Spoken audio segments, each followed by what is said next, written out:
Assalamualaikum warahmatullahi wabarakatuh. Sebelumnya perkenalkan kami dari kelompok kedua dari kelas PBSI 4A reguler yang beranggotakan Nadia Septia Pega, saya sendiri dengan rekan saya Nurul Janah dan Reni. Kami dari kelompok kedua akan mempresentasikan hasil dari kelompok kami, yaitu tentang evaluasi hasil belajar dan pembelajaran. Yang pertama, pengertian evaluasi. De Vries mengemukakan bahwa evaluasi adalah sebuah proses sederhana memberikan atau menitipkan nilai kepada sejumlah tujuan, kegiatan, keputusan, unjuk kerja, proses, objek, orang, dan masih banyak lagi. Sedangkan Wan and Brown mengemukakan bahwa evaluasi merupakan suatu proses untuk menentukan nilai dari sesuatu. Jadi, evaluasi dapat diartikan sebagai suatu kegiatan yang terencana untuk mengetahui keadaan suatu objek dengan menggunakan instrumen dan hasilnya, dibandingkan dengan suatu tolak ukur untuk memperoleh suatu kesimpulan. Selanjutnya itu ada fungsi hasil belajar dan pembelajaran. Umumnya dibagi dua, yaitu fungsi formatif serta fungsi sumatif. Fungsi formatif ini umumnya digunakan untuk memperbagi kekurangan hasil belajar peserta didik dalam sikap, pengetahuan, dan keterampilan pada setiap kegiatan penilaian selama proses pembelajaran 1 semester sesuai dengan prinsip kurikulum 2013. Umumnya ialah untuk memberikan pembelajaran kembali kepada siswa yang memiliki kurang dalam penilaian-penilaian tertentu. Selanjutnya itu ada fungsi sumatif. Fungsi sumatif ini kebalikan dari fungsi formatif, yaitu untuk menentukan keberhasilan pelajar peserta didik dalam 1 tahun atau 1 pembelajaran. Hasil penentuan ini dapat digunakan untuk menentukan nilai rapot dan kenaikan kelas para peserta didik. Selanjutnya ada jenis-jenis evaluasi pembelajaran. Umumnya evaluasi pembelajaran itu dibagi menjadi 4, yaitu yang pertama ada evaluasi berdasarkan tujuannya. Ada evaluasi diagnostik. Evaluasi diagnostik ini ditujukan untuk menelaah kelemahan-kelemahan siswa. Dan ada juga evaluasi selektif, yaitu tujuannya untuk memilih siswa yang paling tepat atau sesuai dengan kriteria program kegiatan tertentu. Dan selanjutnya ada evaluasi penempatan, adalah evaluasi yang digunakan untuk menempatkan siswa dalam program pendidikan tertentu yang sesuai dengan karakteristik siswa. Selanjutnya ada evaluasi formatif, yaitu evaluasi yang sesuai dilaksanakan untuk memperbaiki dan meningkatkan proses belajar dan mengajar. Selanjutnya ada evaluasi sumatif, itu evaluasi yang dilakukan untuk menentukan hasil dari kemajuan belajar siswa. Yang kedua ada berdasarkan sasaran. Yang pertama yaitu ada evaluasi konteks, yaitu evaluasi yang mengukur konteks program, baik mengenai rasional tujuan, latar belakang program, maupun kebutuhan-kebutuhan yang muncul dalam perencanaan. Selanjutnya ada evaluasi input, yaitu untuk mengetahui input baik sumber daya maupun strategi yang digunakan untuk mencapai tujuan. Selanjutnya ada evaluasi proses, yaitu evaluasi yang digunakan untuk melihat proses pelaksanaan baik mengenai kelancaran proses, kesesuaian dengan rencana, faktor pendukung, dan faktor penghambat. Selanjutnya ada evaluasi hasil atau produk, yaitu untuk melihat keputusan hasil produk yang baik atau yang akan dimodifikasi, ditingkatkan, dan dihentikan. Selanjutnya ada evaluasi outcome atau lulusan, evaluasi yang diarahkan untuk melihat hasil belajar siswa lebih lanjut, yakni evaluasi lulusan setelah terjun ke dunia masyarakat. Yang ketiga ada evaluasi berdasarkan lingkup kegiatan, yaitu dibagi lagi menjadi 3. Ada evaluasi program pembelajaran, mencakup tujuan pembelajaran, isi program pembelajaran, strategi belajar mengajar, aspek-aspek program pembelajaran, dan lain-lain. Yang kedua, ada evaluasi proses pembelajaran. Evaluasi ini mencakup kesesuaian antara proses belajar dengan garis-garis besar program pembelajaran yang telah ditetapkan. Selanjutnya ada evaluasi hasil pembelajaran, yaitu ada evaluasi hasil belajar mencakup tingkat penguasaan tersiswa terhadap tujuan pembelajaran yang telah ditetapkan, baik umum maupun khusus, ditinjau dalam aspek kognitif atau afektif psikotomotrik. Maksud saya tadi adalah psikomotorik. Selanjutnya ada berdasarkan objek dan subjek evaluasi. Yang berdasarkan objek dibagi lagi menjadi 3, yaitu ada evaluasi input, adalah evaluasi yang mencakup kemampuan, kepribadian, dan sikap serta keyakinan.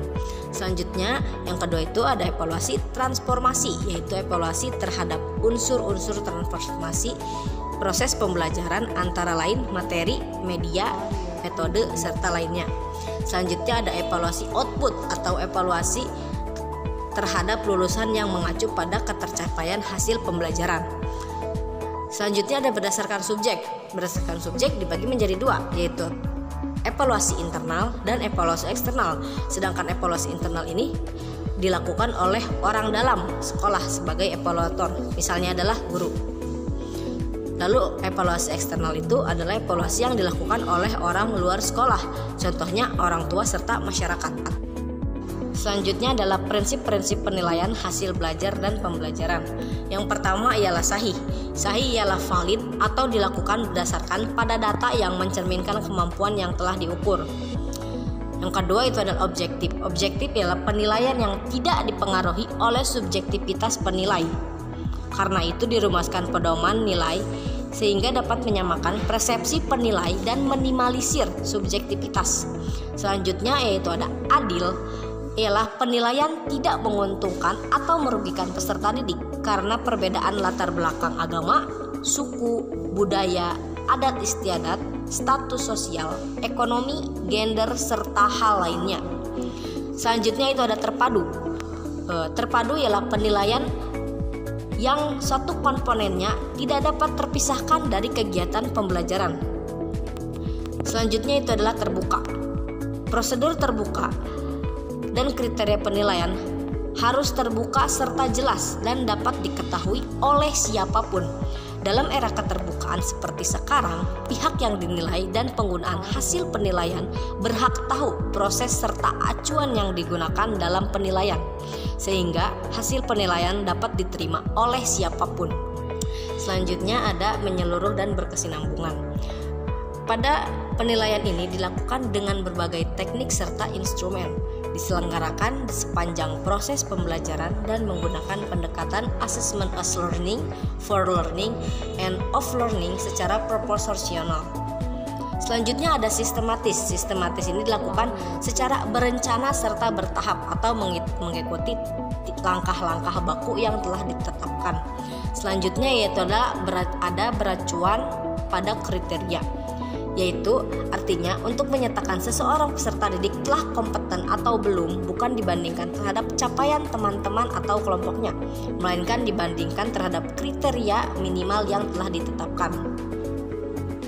Yang selanjutnya ada accountable, yaitu penilaian yang dapat dipertanggungjawabkan baik dari segi teknik, prosedur maupun hasilnya. Selanjutnya ada proses evaluasi pembelajaran peserta didik.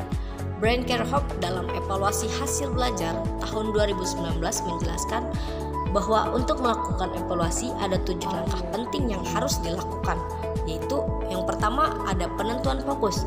Tahap awal tentunya kita harus menentukan fokus pada apa yang ingin kita evaluasi atau meliputi penggunaan metode, hasil dan ingin dicapai, penggunaan kriteria untuk menilai serta bagaimana kontribusinya terhadap pengambilan keputusan. Selanjutnya ada penyusunan desain evaluasi. Tentunya setelah mengetahui fokus evaluasi yang telah kita tentukan, kita dapat menyusun rancangan evaluasi berdasarkan metode yang telah kita pilih. Selanjutnya ada pengumpulan informasi. Pengumpulan informasi tentunya sudah jelas. Kita harus menentukan informasi dari pengukuran dan penilaian hasil belajar siswa sebelumnya. Selanjutnya ada analisis dan interpretasi. Ini adalah dari data yang sudah terkumpul, kita akan melakukan analisis serta interpretasinya. Selanjutnya ada pembuatan laporan. Laporan tentu sudah dapat dijelaskan dan sekalian juga sudah mengerti dengan jelas. Dan selanjutnya juga ada pengelolaan evaluasi. Pengelolaan evaluasi adalah dikelola evaluasi kita setelah membuat laporan tertentu. Selanjutnya ada evaluasi untuk evaluasi. Ialah setelah menyusun evaluasi, lakukanlah evaluasi kembali dari laporan evaluasi yang telah dilakukan secara keseluruhan. Selanjutnya ada teknik-teknik evaluasi hasil belajar peserta didik.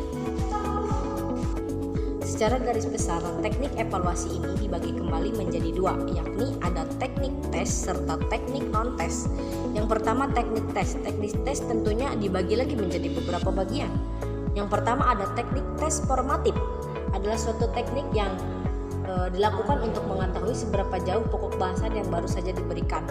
Yang kedua ada teknik tes sumatif. Teknik tes sumatif ini adalah untuk mengetahui tingkat penyerapan peserta didik terhadap materi yang sudah diajarkan. Yang ketiga ada tes subjektif, adalah suatu tes yang para peserta didiknya harus mengerjakan soal-soal uraian yang telah diteskan. Selanjutnya ada tes objektif.